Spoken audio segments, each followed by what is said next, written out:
প্রথমত আজকে 24শে মে আমরা পরীক্ষার ফলের ঘোষণা করছি। আমার জানা মতো মে মাসে ত্রিপুরা মধ্যশিক্ষা পর্ষদ থেকে রেজাল্ট ঘোষণা করা এর আগে হয়নি। সাধারণত জুন মাসে 15 তারিখের মধ্যেই রেজাল্ট ঘোষণা করা হয়।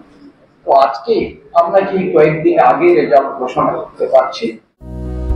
এবছর অন্তত 3 সপ্তাহ আগে ফল ঘোষণা ত্রিপুরা মধ্যশিক্ষা পর্ষদের। আর এই কৃতিত্বের জন্য পরীক্ষা আয়োজনে যুক্ত সব পক্ষকে ধন্যবাদ জানান পর্ষদ সভাপতি ধনঞ্জয় গণচৌধুরী। তিনি জানালেন, ত্রিপুরার ইতিহাসে এবছরই প্রথম মে মাসে ত্রিপুরা মধ্যশিক্ষা পর্ষদ পরিচালিত মাধ্যমিক এবং উচ্চ মাধ্যমিক পরীক্ষার ফলাফল ঘোষণা হয়েছে। এবছর মোট 33,739 জন মাধ্যমিক পরীক্ষায় বসেছিল, যার মধ্যে পাশ করেছে 29,534 জন।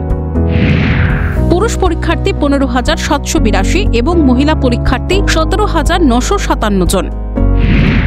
এবছর মাধ্যমিকে পাশের হার 87.54%। মোট 1083টি স্কুলের ছাত্রছাত্রীরা পরীক্ষায় বসেছিল। এবছরও মেধা তালিকা ছাড়াই প্রকাশিত ফলাফল। রেজাল্ট ঘোষণা করার সময় এখন যেটা করা হয়, ওই আগে আমাদের একটা বদ্ধ ধারণা ছিল প্রথম 10 জনকে 20 জনকে, এই কাজটা এখনই আমরা করি না। কারণ পরবর্তী সময় দেখা যায় এখন ছেলেগুলো যখন খাতা রিভিউ করে, সেলফ ইন্সপেকশন করে, পরবর্তী প্রথম 10 জন প্রথম 20 জন এদের মধ্যে 1 নম্বর 2 নম্বর এমনটা 3 নম্বরের পার্থক্য থাকে। আফটার সেলফ ইন্সপেকশন অথবা রিভিউ 1-2 নম্বর হেরফের হয়ে যায়। তো আমরা আজকে যদি রেজাল্ট ঘোষণা করি, পরবর্তী সময় দেখা যাবে ওই মেরিট বেসিস যদি লিস্ট করি সেটা ঠিক থাকে না, হেরফের হয়ে যায়।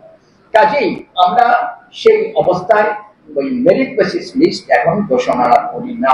মাধ্যমিক পরীক্ষা দিয়েছিল 1083টা 1083টা স্কুলের মোট পরীক্ষার্থীর সংখ্যা ছিল 33,739 জন, 33,739 টোটাল যারা পরীক্ষা দিয়েছে। তার মধ্যে পাশ করেছে 29,534 জন, 29,534 পাশ করেছে।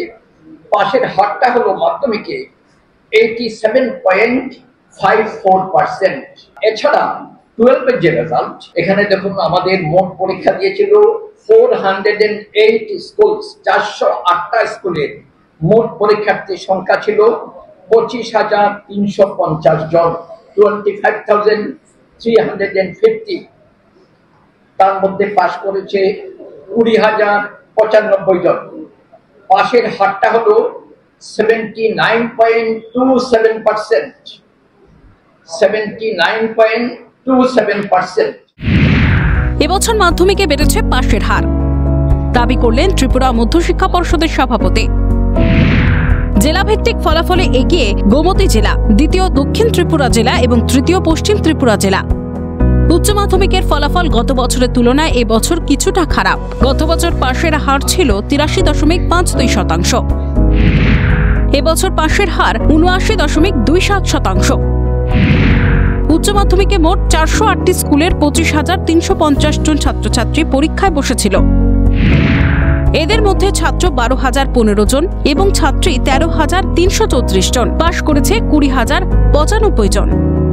জেলাভিত্তিক ফলাফলে এগিয়ে সিপাহী জেলা, দ্বিতীয় পশ্চিম ত্রিপুরা জেলা এবং তৃতীয় দক্ষিণ ত্রিপুরা জেলা। আগরতলা থেকে মনীষা ঘোষের রিপোর্ট, ক্যালকাটা নিউজ।